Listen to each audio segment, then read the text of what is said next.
Uneven time of duties हैं, uneven time of food habits हैं, stress is integral part of our job and work.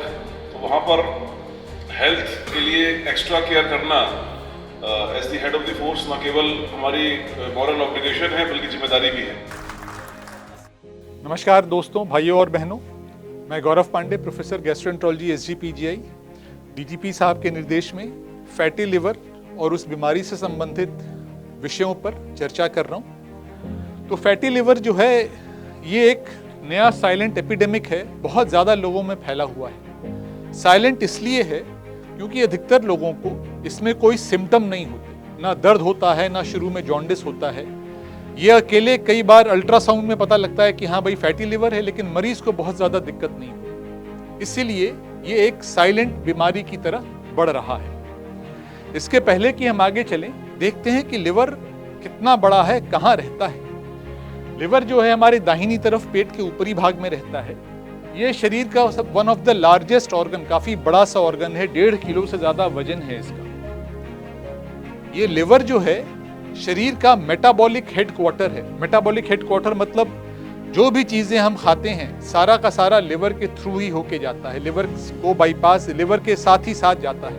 हम लोग आगे देखेंगे इसमें। तो फैटी लिवर जो है एक बहुत बड़ा टर्म है जो बताता है कि लिवर में चर्बी ज्यादा बन जाती है। जब लिवर में चर्बी ज्यादा बन जाती है तो लिवर के सेल्स जो होते हैं वो चर्बी ज्यादा जमने से थोड़े साइज में बड़े हो जाते हैं। धीरे धीरे बलून की तरह सेल्स का साइज बड़ा होता है और कई बार ये सेल्स मर भी जाते हैं। जब ये सेल्स बड़े होते हैं और मर जाते हैं तो उस जगह आसपास लिवर में सूजन आ जाती है, जिसको स्टेटोहेपेटाइटिस कहते हैं। और मरने के बाद थोड़ी सिकुड़न जरूर लिवर में आती जाती है, जो आगे चल के फाइब्रोसिस, और फाइब्रोसिस बहुत ज्यादा बढ़ती है तो लिवर सिरोसिस कर सकती है।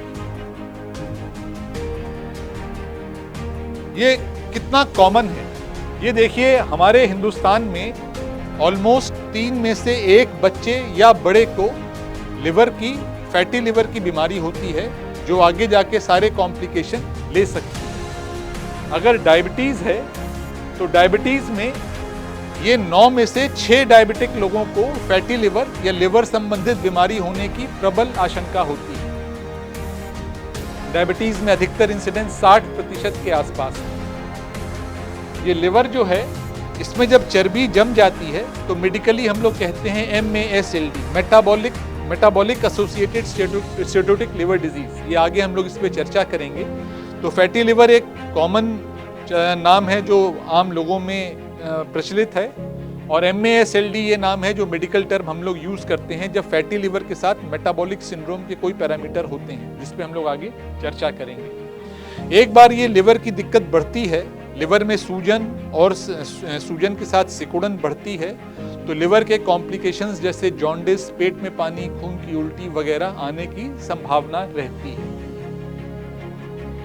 अब लिवर सबसे पहले हम देखते हैं करता क्या है, क्योंकि जब लिवर खराब होगा तो वही चीजें गड़बड़ होंगी। लिवर जो है एक तरह की फैक्ट्री है।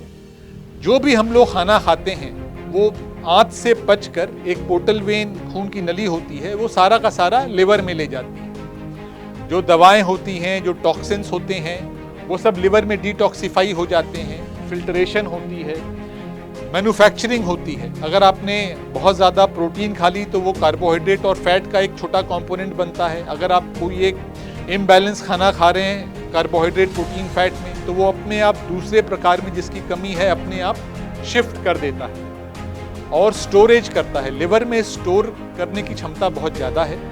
क्या है, लिवर में ब्रेन नहीं होता। लिवर का काम स्टोरेज का है, मेटाबॉलिज्म और मैन्युफैक्चरिंग के साथ। स्टोरेज इसलिए ज़रूरी है क्योंकि लिवर को ये नहीं पता कि अभी हमने सुबह नाश्ता किया या दोपहर में खाना खाया तो रात में खाना मिलेगा कि नहीं। ये तो सिर्फ हमारे दिमाग को पता होता है। तो अगर ज़रूरत से ज़्यादा कैलोरी लिवर में आ जाती है तो वो स्टारवेशन के समय के लिए खाना स्टोर करके रखता है। इसीलिए लिवर धीरे धीरे एक्सेस खाने से या एक्सेस कैलोरी से चर्बी जमने का एक प्रमुख कारण बन जाता है।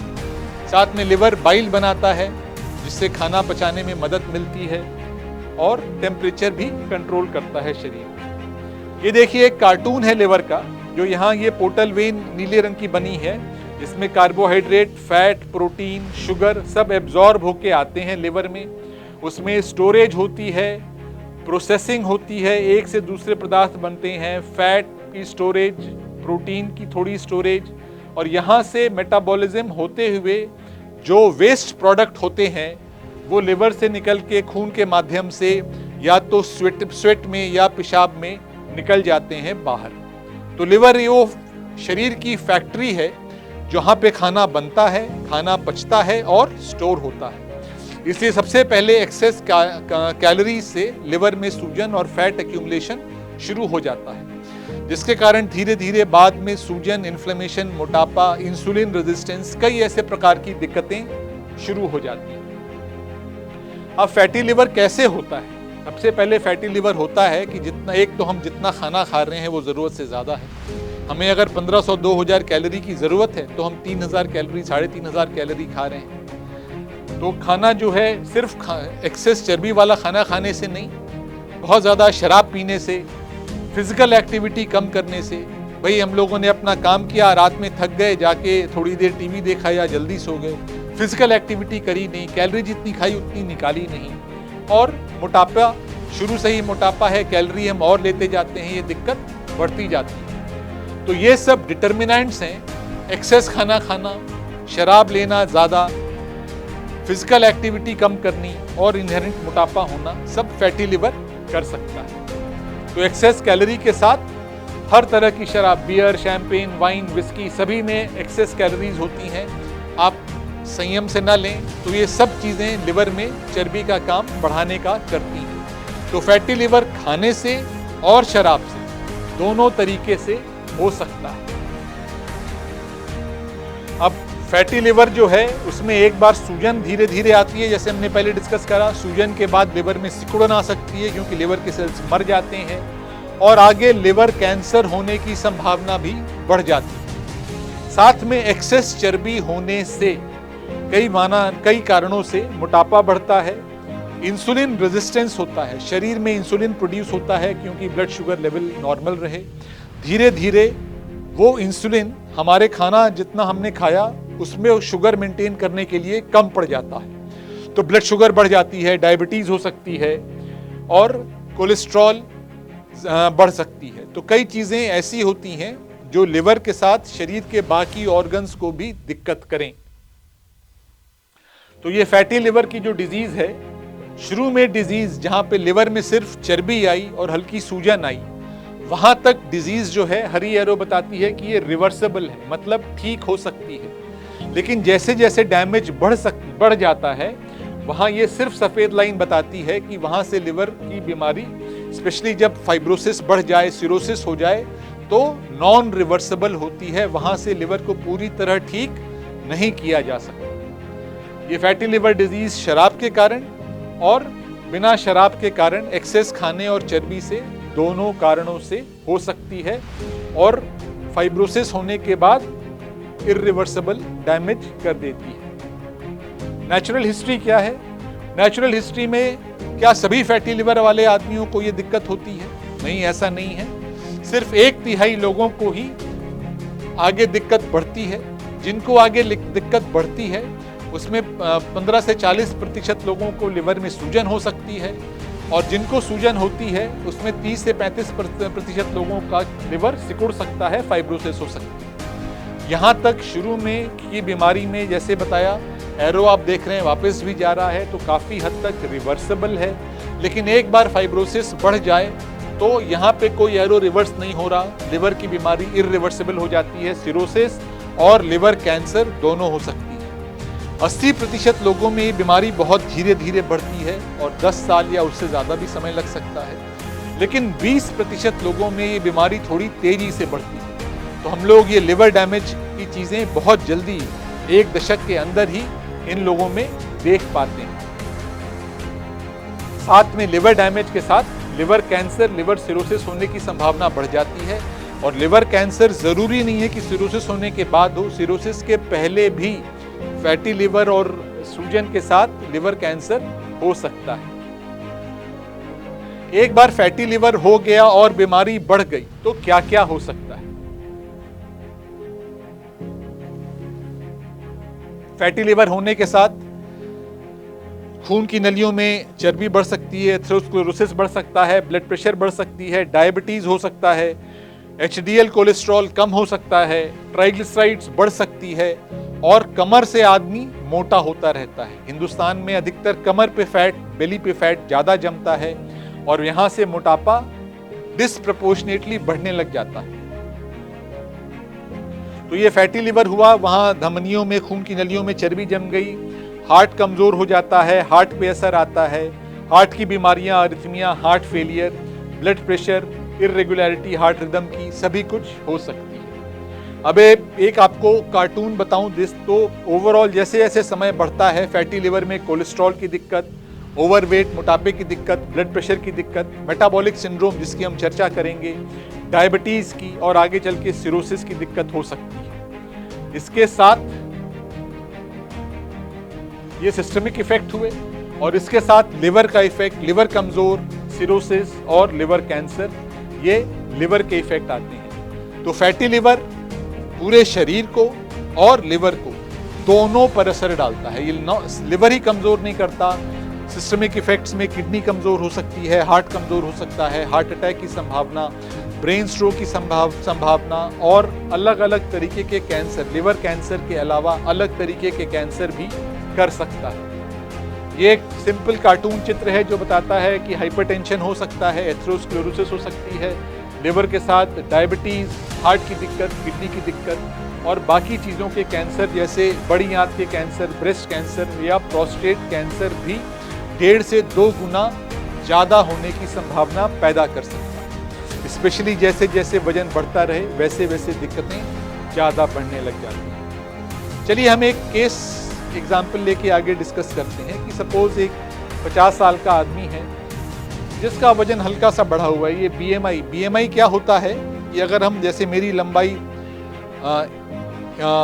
1 मीटर 90 सेंटीमीटर है और मेरा वजन 85 किलो है, तो 85 किलो को 1.9 से मैं 2 बार डिवाइड करूंगा। 85 डिवाइडेड बाई 1.9 डिवाइडेड बाई 1.9 तो एक वैल्यू आती है, ये तकरीबन 20 से 40 के बीच की एक वैल्यू आती है।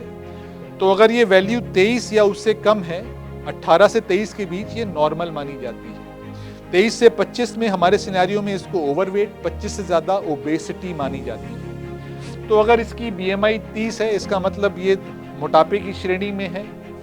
ये 60 ml शराब हर हफ्ते में 1 बार लेता है। तो 60 ml विस्की अगर हफ्ते में 1 बार लेता है तो क्या इसका लिवर डैमेज शराब से हो रहा है या खाने से? इस पर भी हम आगे चर्चा करेंगे। इसकी SGOT SGPT थोड़ी सी बढ़ी हुई है, शुगर कंट्रोल बहुत अच्छा नहीं, 6.9 है इसका HbA1c, जो पिछले 3 महीने में कितनी शुगर ठीक रही उसका एक आपको अंदाज देता है। प्लेटलेट काउंट 1.5 लाख है। ये प्लेटलेट काउंट बहुत इंपॉर्टेंट होता है। प्लेटलेट काउंट अगर बिना किसी एक्यूट बीमारी जैसे डेंगू के धीरे धीरे स्वतः कम होने लग जाता है और 1 लाख या उससे कम होने लग जाता है तो आशंका बढ़ जाती है कि लिवर में कहीं सिकुड़न तो नहीं आ रही। तो इसको हम लोग क्या कहेंगे? बीमारी का नाम पहले शुरू में डिस्कस करा, MASLD करेंगे। MASLD जो है, पहले NAFLD कहते थे इसको, अब MASLD कर दिया गया क्योंकि MASLD बड़ा पॉजिटिव नाम है। NAFLD जो पुराना नाम था इसका मतलब था कि non alcoholic fatty liver disease. लेकिन थोड़ी बहुत ही शराब जो कभी महीने में 1 बार कभी बियर ले ली, क्या उनको शराब के कारण ही लिवर की बीमारी होती है? ऐसा नहीं है। इस पर हम लोग आगे चर्चा करेंगे। तो ये शराब का नाम हटा दिया गया है और F जो नाम था फैट, उसका भी हटा दिया गया है। इसको MASLD कहते हैं जिसमें F नहीं है, फैट नहीं है। स्टीएटोटिक लिवर डिजीज, स्टीएटोसिस जो है एक पैथोलॉजिकल बीमारी है जहाँ लिवर की बायोप्सी में देखा जाता है कि हाँ भाई लिवर के सेल्स के अंदर चर्बी ज़्यादा जमी हो गई या स्टीएटोसिस हो गई है। तो ये एक पॉजिटिव डायग्नोसिस है जिसके कारण ये नाम रखा गया। अब इस नाम में शराब लेने की मात्रा को अलग अलग बांट दिया गया है। नॉर्मल जो MASLD है उसमें आदमी और औरत 20 ग्राम या 30 ग्राम या उससे कम शराब रोज लें तो उनको शराब के कारण लिवर डैमेज नहीं कहा जाता। अगर वही 50 और 60 ग्राम शराब रोज लें या हफ्ते में 350 और 420 ग्राम तक शराब फीमेल और मेल्स में रोज लें तो उनका लिवर डैमेज प्रिडोमिनेंटली शराब के कारण माना जाता है, वरना उनका liver damage predominantly fatty liver और एक्सेस चर्बी के कारण माना जाता है। एक बार ये डैमेज होने लग जाए तो वेरियस ग्रेड्स ऑफ फाइब्रोसिस मतलब लिवर की सिकुड़न होती है। ये लिवर की सिकुड़न जो है पहले कम हो या ज्यादा हो, इससे कोई फर्क पड़ता है? हाँ, बहुत फर्क पड़ता है। अगर सिकुड़न ज्यादा होती है तो कॉम्प्लिकेशंस ज्यादा होने लग जाते हैं। जैसे 5 जिसकी फाइब्रोस्कैन का रोल लिवर की सिकुड़न निकालना है, बताना है, तो नॉर्मल वैल्यू 6 या उससे कम होती है। तो नॉर्मल वैल्यू सिकुड़न अगर 6 या उससे कम है तो 5 साल में कोई अनहोनी हो, लिवर के कारण दिक्कत हो, उसकी संभावना 1% से कम होती है जिनको चर्बी के कारण लिवर डैमेज होती है। लेकिन अगर वो शराब के कारण लिवर डैमेज हो रही होती है तो ये प्रतिशत बढ़ के 2 से 15 तक जा सकती है। यही अगर सिकुड़न ज्यादा हो गई, 14 से ज्यादा, जिसका मतलब एडवांस्ड फाइब्रोसिस हो गई, F3 F4 या उससे ज्यादा फाइब्रोसिस हो गई, तो सिर्फ बिना शराब के लिवर डैमेज 5 से 15% लोगों को दिक्कत कर सकती है 5 साल में, और अगर वो शराब के कारण प्रिडोमिनेंट है तो 15 से 50% लोगों को डैमेज कर सकती है। तो शराब के कारण जो लिवर की डैमेज होती है उसमें डिकम्पनसेशन या अनटूवर्ड इंसिडेंट होने की संभावना सिर्फ चर्बी के कारण होने से ज़्यादा होती है। शराब आप साथ में ले रहे हैं तो वो आग में घी का काम करती है। आपको डायबिटीज़ भी है, खाना भी ज़्यादा खा रहे हैं, एक्सरसाइज भी कम कर रहे हैं और साथ में 20 या 30 ग्राम से ज़्यादा शराब डेली ले रहे हैं फीमेल्स या मेल्स में, तो वो आग में घी का भी काम करती है। अब हम लोग बात कर रहे थे मेटाबॉलिक सिंड्रोम। तो अगर आपको सिर्फ फैटी लिवर है और कोई डायबिटीज़ नहीं, ब्लड प्रेशर नॉर्मल है, वजन ठीक है, कोलेस्ट्रॉल नॉर्मल है, ये सारी चीज़ें जो इसमें लिखी हुई हैं वो सब नॉर्मल है, तो आपको सिर्फ फैटी लिवर है, आपको MASLD या कोई और तकलीफ नहीं है। लेकिन अगर इन 5 क्राइटेरिया में एक या उससे अधिक क्राइटेरिया पाए जाते हैं तो आपको MASLD कहा जाता है, और जितने जितने क्राइटेरिया पॉजिटिव होते जाते हैं उतनी उतनी आने वाले समय में दिक्कतें बढ़ सकती हैं। ये क्राइटेरिया दोबारा हम लोग एक बार देख लेते हैं। BMI, जैसे मैंने बताया, वेट बाई हाइट स्क्वायर, हमारे यहाँ 25 नहीं 23 या उससे कम होना चाहिए। वेस्टर्न फिगर जो है 25 है, एशिया में 23 है। कमर की चौड़ाई 90 सेंटीमीटर मेल में, फीमेल्स में 80 सेंटीमीटर, उससे कम है तो सेफ रेंज है, उससे ज़्यादा है तो दिक्कतें बढ़ती हैं। फास्टिंग शुगर लेवल 100 से कम या HbA1c 5.7 या उससे कम। ब्लड प्रेशर 130/85 या ब्लड प्रेशर की दवा खा रहे हैं। ट्राइग्लिसराइड के लेवल 150 से कम। प्लाज्मा HDL कोलेस्ट्रॉल का लेवल 40 से कम। इन पांचों में एक या एक से अधिक चीज़ें हो अगर किसी को हैं तो उनको सिर्फ फैटी लिवर से ज़्यादा रिस्क होता है। फैटी लिवर के साथ उनको मेटाबॉलिक सिंड्रोम के क्राइटेरिया में डाल दिया जाता है। तो मोटापा, डायबिटीज़, ब्लड प्रेशर, कोलेस्ट्रॉल, कमर से मोटापा, ये सब कहीं ना कहीं लिंक्ड हैं और फैटी लिवर की जो सीवियरिटी है वो बढ़ाते हैं। जिनको ये सारी दिक्कतें नहीं होती हैं, जिनको मेटाबॉलिक डिसफंक्शन नहीं होता है, उनका रिलेटिवली लिवर हेल्दी रहता है। भले ही थोड़ी चर्बी आती है अल्ट्रासाउंड में या किसी और कारण से आपने पता करी, लेकिन एक बार मेटाबॉलिक डिसफंक्शन होने लग जाता है, मोटापा, डायबिटीज, ब्लड प्रेशर, कोलेस्ट्रॉल होने लग जाता है, तो लिवर और लिवर के साथ हार्ट, किडनी, मोटापे की टिश्यू, मोटापा, सूजन, इन्फ्लेमेशन बढ़ने लग जाती है और आगे 5, 10, 15, 20 सालों में मॉर्बिडिटी और मोर्टेलिटी बढ़ती है। इसलिए अभी तक आपको पता लग गया होगा कि ज़रूरी नहीं है कि इंसान मोटा ही हो तभी फैटी लिवर हो। पतले दुबले आदमी को अल्ट्रासाउंड में फैटी लिवर है और साथ में डायबिटीज़ है या कोलेस्ट्रॉल बढ़ा हुआ है या सिर्फ कमर से मोटा है, वैसे पतला दुबला है, ये सभी रिस्क फैक्टर होते हैं फैटी लिवर होने के। तो मोटापा ज़रूरी नहीं है।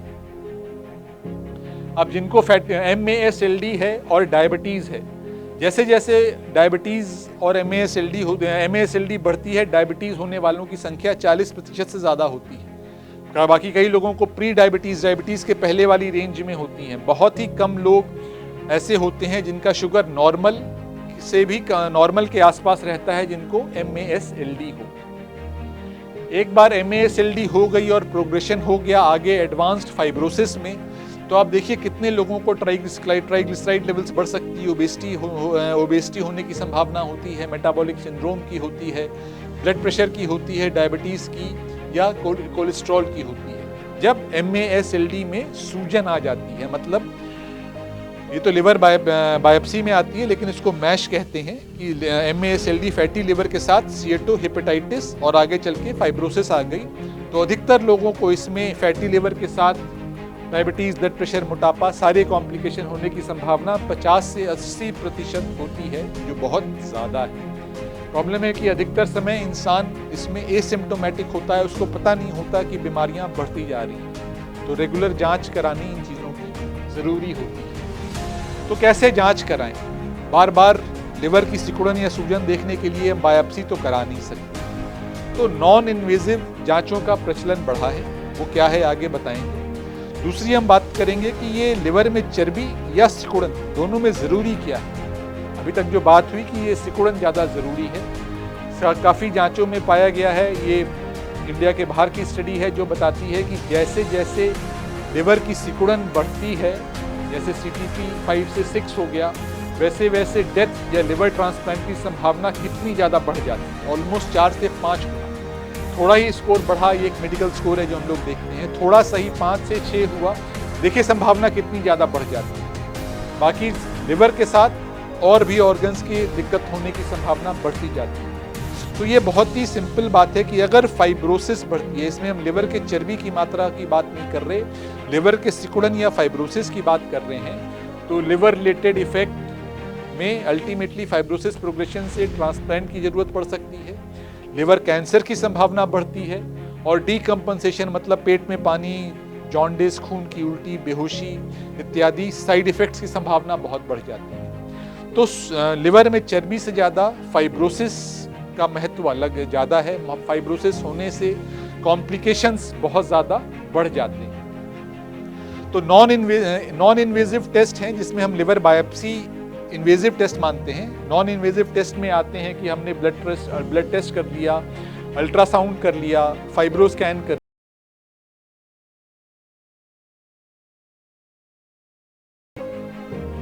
सबसे कॉमन हम लोग SGOT, SGPT या AST, ALT देखते हैं। AST, ALT बढ़ी हो, ALT ज़्यादा कई बार बढ़ी रहती है AST से, तो देख के लगता है कि हाँ भाई फैटी लिवर हो सकता है, लेकिन बहुत बड़ी मात्रा में 60 से 70 कई बार 80% लोगों में AST, ALT नॉर्मल हो सकता है और फैटी लिवर हो सकता है। तो इस टेस्ट पे बहुत ज़्यादा रिलाई नहीं कर सकते। एक सिंपल सी टेस्ट आई है, जैसे FIB-4 है या एक एप्री टेस्ट जिसपे हम लोग बात करेंगे।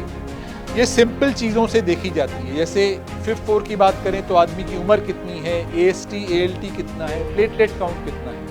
ये हम सिंपल खून की जांच CBC कराएं तो प्लेटलेट काउंट, हीमोग्लोबिन बता देती है, और लिवर फंक्शन टेस्ट कराएं तो AST, ALT या SGOT, SGPT बता देती है। उम्र तो इंसान को पता होती है। ये चारों चीज़ें हम अपने फ़ोन पे डालें और FIB-4 पे डालें तो एक वैल्यू आ जाती है।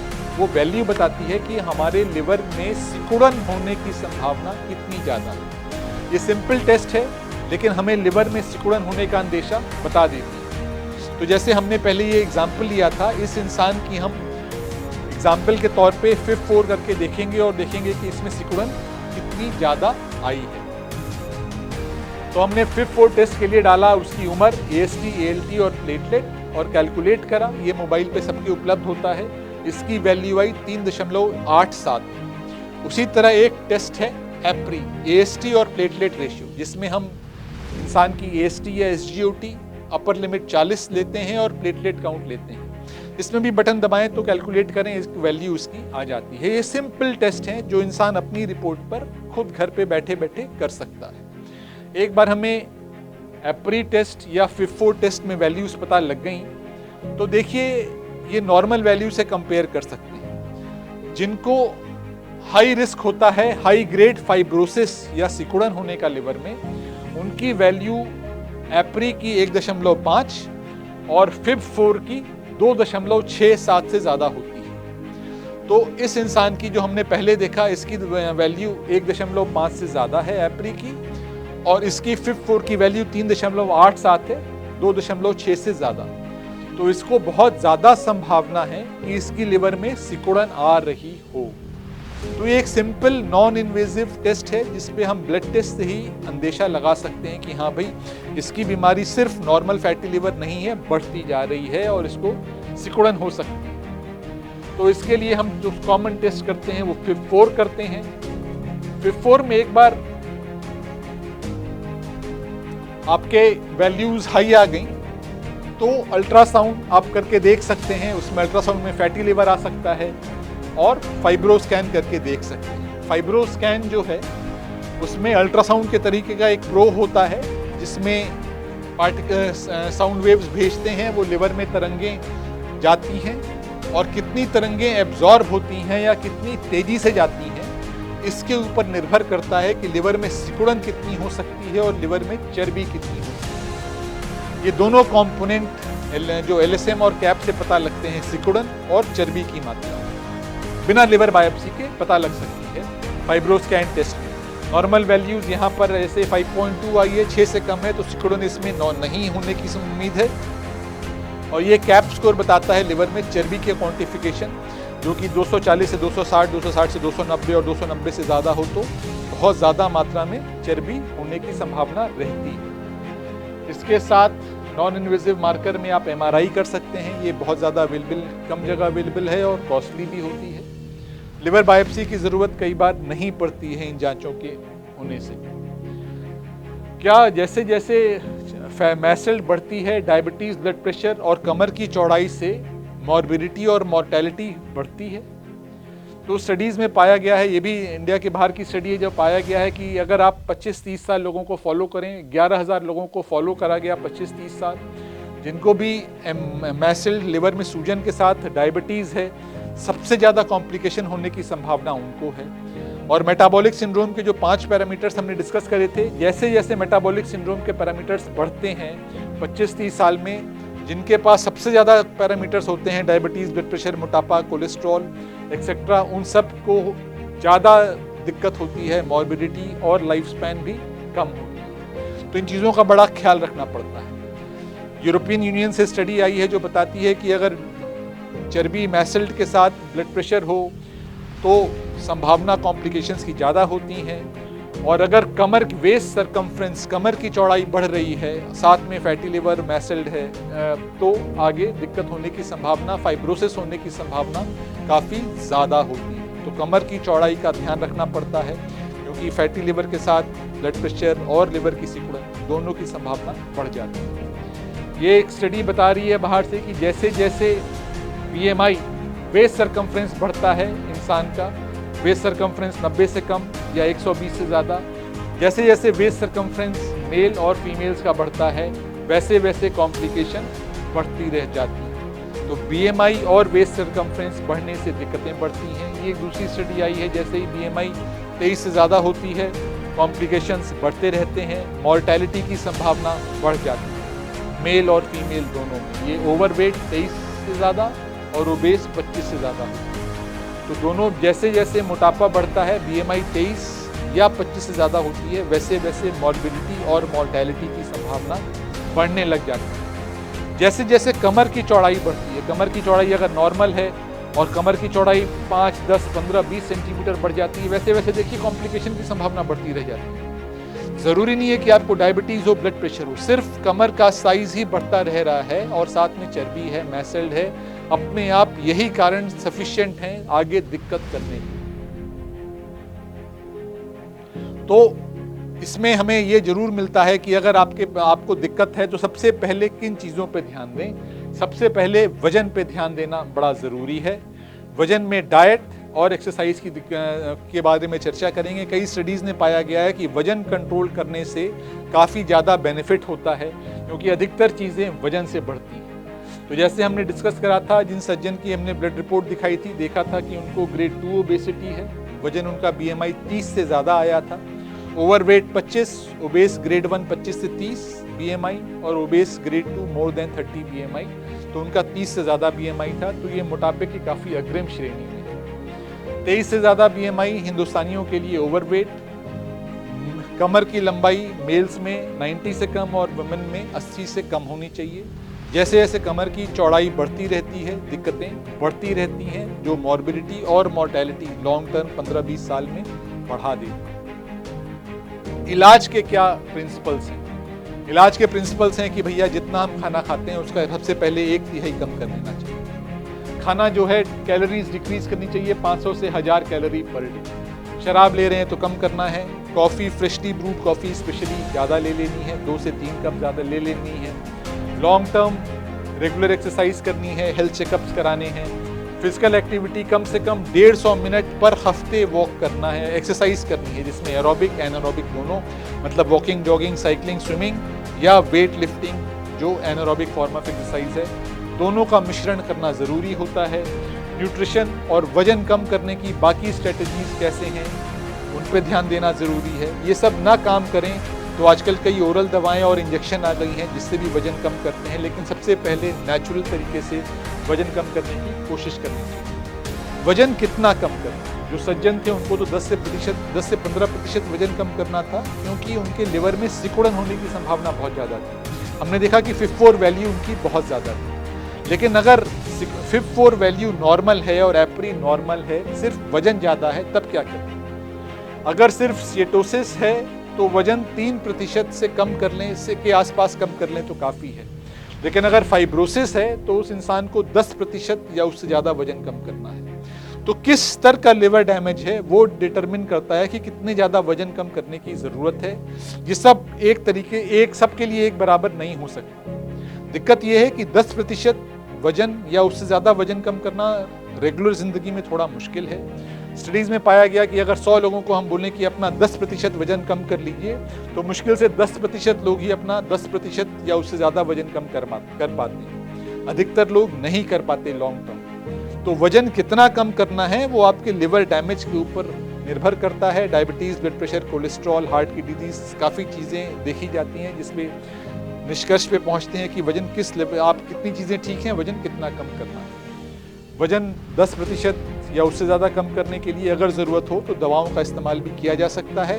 अगर आपकी ओबेसिटी और कोमॉर्बिडिटीज़ ज़्यादा हैं, लिवर में सिकुड़न ज़्यादा है तो एक बार वजन कम हो जाए तो शुगर बेहतर कंट्रोल होता है, ट्राइग्लिसराइड्स कम हो जाती हैं, कोलेस्ट्रॉल कम हो जाता है, ब्लड प्रेशर कम हो जाता है। तो जैसे लिवर की बीमारी में 4-5 चीज़ें फ्री मिलती हैं, वैसे ही वजन कम होने से 4-5 चीज़ें जो एक्स्ट्रा बनी थी वो अपने आप कम होनी शुरू हो जाती हैं। तो जो चीज़ें वजन बढ़ने से आती हैं, अपने आप कंट्रोल करने से उनमें सुधार आ जाता है।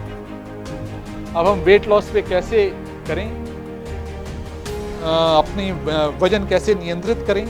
तो वजन नॉर्मली हम मान लें कि अगर हम 1500 कैलोरी रोज लें तो हर महीने 1 से 2 किलो वजन कम हो सकता है। अब ये कैलोरी कैसे हम लोग देखें, नॉर्मली एक कटोरी जो हम लोग यहाँ खाते हैं खाना, एक कटोरी में तकरीबन 200 से 250-250 कैलोरी तक न्यूट्रिशन होता है। भले ही वो एक कटोरी दाल हो, सब्जी हो या एक कटोरी चावल हो। अगर यही जो है चावल फ्राइड राइस हो गया या बटर दाल हो गई, दाल मखनी हो गई या पनीर बटर मसाला या सब्जी में बहुत ज़्यादा घी तेल पड़ा हो तो कैलोरी 350 या उससे ज़्यादा भी हो सकती है। उसी तरह एक चपाती में नॉर्मली 100 कैलोरी के आसपास होती है, उससे कम हो सकती है। डिपेंड करता है कितनी बड़ी चपाती है, सबका साइज़ अलग होता है। साथ में पराठा है या आलू पराठा है तो कैलोरी 100 से 200-300 तक बढ़ सकती है। तकरीबन मोटा मोटा हिसाब लगाना पड़ता है कि एक कटोरी में क्या खा रहे हैं, कितना खा रहे हैं, और रोटी या चावल उसी अनुपात जैसे हमने डिस्कस करा। तो तकरीबन 1500 कैलोरी अगर हम खाएं, धीरे धीरे हर महीने 1 से 2 किलो वजन कम हो सकता है। अगर आदमी पतला दुबला भी है, फैटी लिवर और डायबिटीज़, ब्लड प्रेशर एक्सेट्रा कुछ और भी है, उसको भी 3% वजन कम से कम करना है। वो पतला दुबला है तो कह नहीं सकता कि हम वजन नहीं कम करेंगे, उसके लिए भी वजन कम करना बेनिफिशियल है। साथ में एक्सरसाइज 150 से 300 मिनट जो है पर हफ्ते एक्सरसाइज करनी चाहिए। एक्सरसाइज जो है मॉडरेट इंटेंसिटी एक्सरसाइज क्या होती है, उसमें 220 से हम अपनी उम्र कम करें। जैसे 220 से मेरी उम्र 45 है तो मैंने कम कर लिया तो 175 है। तो 175 हार्ट रेट में 80% ऑफ 175 अगर मैं अचीव कर लूँ तो वो मेरा हाई इंटेंसिटी एक्सरसाइज आ जाता है, तो मॉडरेट इंटेंसिटी में मुझे उससे कम करना है। तो मॉडरेट इंटेंसिटी एक्सरसाइज में 175 का 80% तकरीबन 160 के आसपास आता है। तो मैं वो एक्सरसाइज करूं जिसमें मेरी हार्ट की गति 160 या उससे ऊपर ना पहुंचे। कई लोग आजकल वो पल्स ऑक्सीमीटर या वॉच पहनते हैं जिसमें हार्ट की गति आ जाती है, तो उनके लिए सुविधा है। वो देख लें कि भाई 220 से अपनी उम्र कम कर लें, उसका 80% ले लें कि moderate to high intensity, moderate में 80% से कम हार्ट रेट होनी चाहिए, हाई इंटेंसिटी में उससे ज़्यादा हो जाती है। तो मॉडरेट इंटेंसिटी एक्सरसाइज आप कर पाएँ 150 से 300 मिनट तो पर्याप्त है। वो वजन खाने के साथ थोड़ा सा और कम करने में मदद करेगी। साथ में इसमें इम्पॉर्टेंट है कि एरोबिक एनारोबिक दोनों में से कोई भी कर सकते हैं। सबसे कॉमन जो एक्सरसाइज का फॉर्म है वो रोज़मर्रा की ज़िंदगी में वॉकिंग का हो गया है। अधिकतर लोग फास्ट वॉकिंग प्रेफर करते हैं। ये फास्ट वॉकिंग ना उम्र के साथ डिपेंड करती है। जो 20 साल का आदमी जिस गति पे चल रहा है और 70 साल का आदमी जिस गति पे चल रहा है, दोनों डिफरेंट होंगे। दोनों अपनी तरफ से फास्ट वॉकिंग कर रहे हैं। तो फास्ट वॉकिंग कहते किसको? फास्ट वॉकिंग कहते हैं जब इंसान, सपोज कर लीजिए कोई आदमी उसके साथ चल रहा है, उससे इस गति पे चले कि उस बगल वाले इंसान से बात ना कर पाए, बात कर पाए तो सिंगल एक शब्दों में, वो उसके लिए फास्ट वॉकिंग की स्पीड है। हर इंसान के लिए अलग अलग हो सकती है। तो इतनी एक्सरसाइज एरोबिक एनारोबिक दोनों और वजन कम करना और कैलोरी रिस्ट्रिक्ट करना बहुत ही इंपॉर्टेंट है।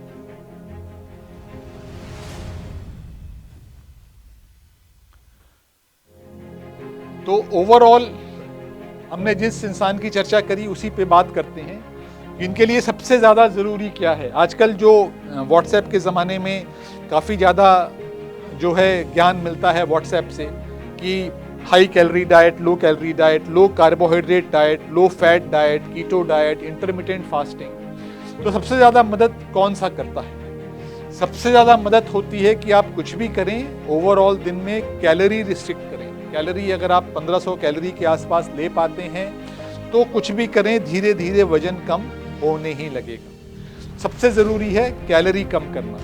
कैलोरी कम करने के साथ आप चाहे तो लो कार्बोहाइड्रेट डाइट लें, लो फैट डाइट लें, सब बराबर हैं, बहुत ज़्यादा फर्क नहीं पड़ता। इंटरमिटेंट फास्टिंग अपने आप में एक विकल्प है जो बड़ा स्ट्रॉन्ग विकल्प है।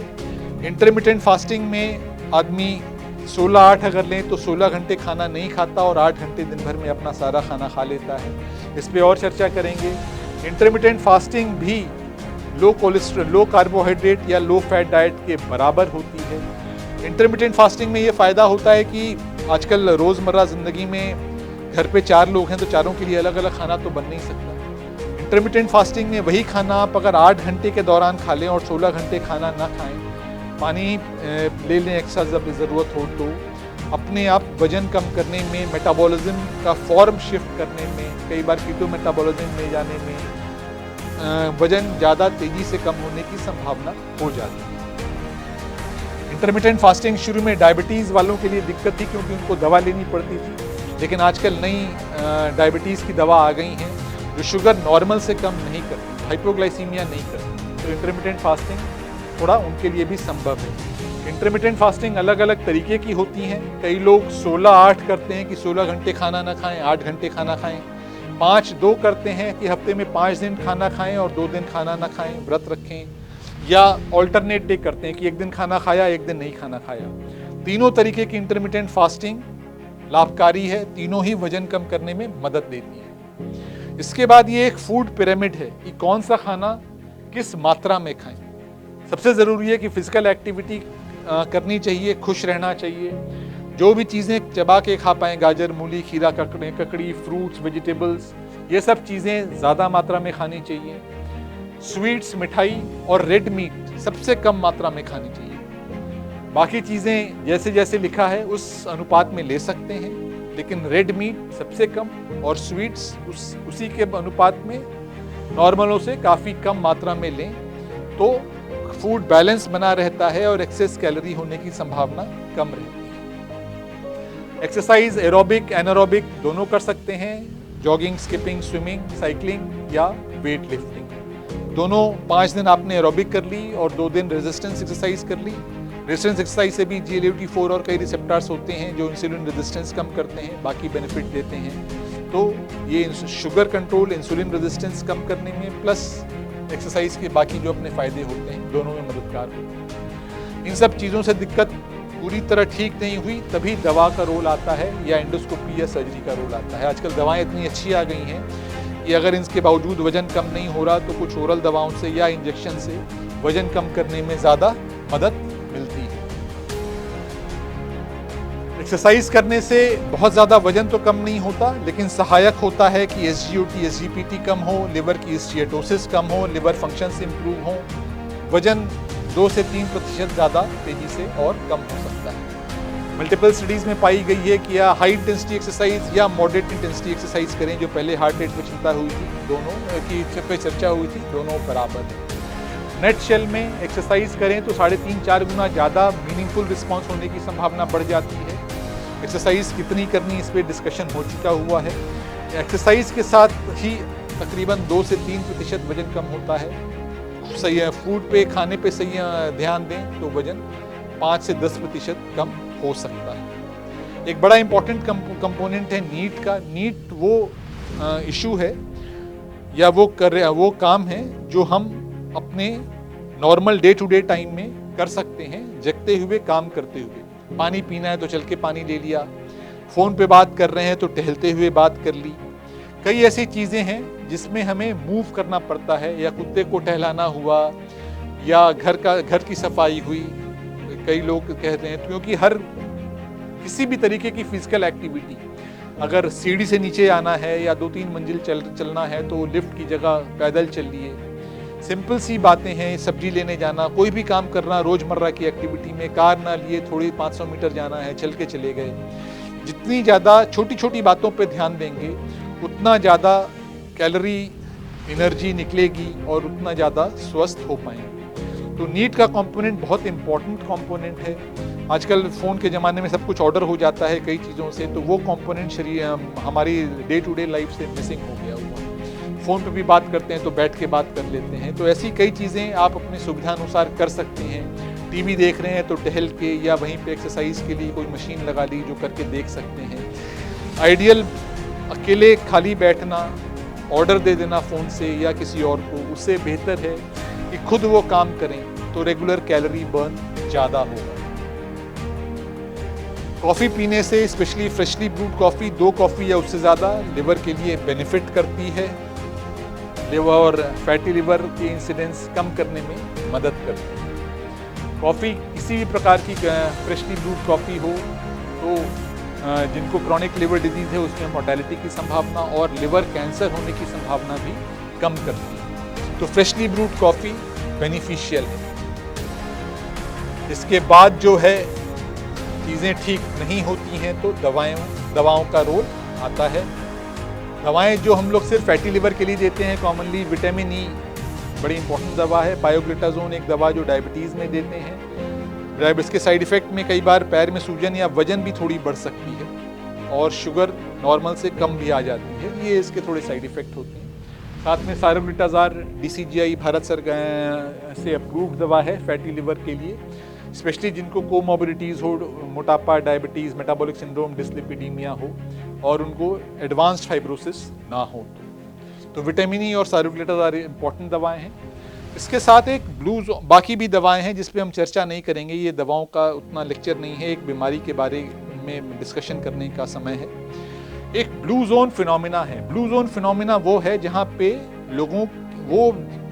दुनिया में वो पॉकेट्स हैं जहाँ पे लोगों की लाइफ स्पैन बहुत ज़्यादा है, 80, 90, 100 साल तकरीबन। उनमें पाया गया है कि वो लोग ज़्यादा एक्टिव रहते हैं, उतना मानसिक तनाव नहीं लेते। लाइफ में उनके पर्पस है, बूढ़े होने के बावजूद पर्पस है, कोई काम करना है, ध्यान लगा हुआ है कि नहीं वो काम करना है, दिमाग से आइडियल नहीं है, एक्टिव है, पर्पस के साथ रहते हैं। फैमिली बॉन्डिंग अच्छी है, फैमिली के साथ रहते हैं। सोशल कनेक्शन, दोस्तों के साथ एक्टिविटीज़ करने में इनका बड़ा फोकस रहता है। आजकल इतना आदमी बिजी हो गया है कि इन सब चीज़ों पे ध्यान थोड़ा थोड़ा कम हो गया है। अगर हम इन चीज़ों पे भी ध्यान दें, एक्टिव रहें, मानसिक तनाव ज़्यादा न लें, लाइफ में एक पर्पस हमेशा रहे, फैमिली कनेक्शंस, फ्रेंड कनेक्शंस ज़्यादा रखें, तो काफ़ी हद तक मानसिक तनाव और नेगेटिविटी कम होती है और लाइफ स्पैन बढ़ाती है। ओवरऑल ये एक समरी स्लाइड है। समरी स्लाइड में कैलोरी रिस्ट्रिक्शन, खाना रिस्ट्रिक्शन, फ्रक्टोज इनटेक कम करना, अल्कोहल पे नियमित कंट्रोल करना, फिजिकल एक्टिविटी 150 से 300 मिनट रेगुलर करनी, ये सब बातों पे चर्चा हो गई है। जस्ट रिवीजन के लिए ये समरी आई थी। एक्सरसाइज पे बहुत इंपॉर्टेंट रोल है, 150 से 300 मिनट पर हफ्ते एक्सरसाइज करनी है। खाने में जो चीज़ें हम लोग चबा के खा पाएँ, गाजर, मूली, खीरा, ककड़ी, फ्रूट्स, ये सब ज़्यादा बेनिफिशियल है। रेगुलर पानी ज़्यादा पीना चाहिए। एडेड शुगर और बाहर की चीज़ें जो मिलती हैं उनको अवॉइड करना चाहिए।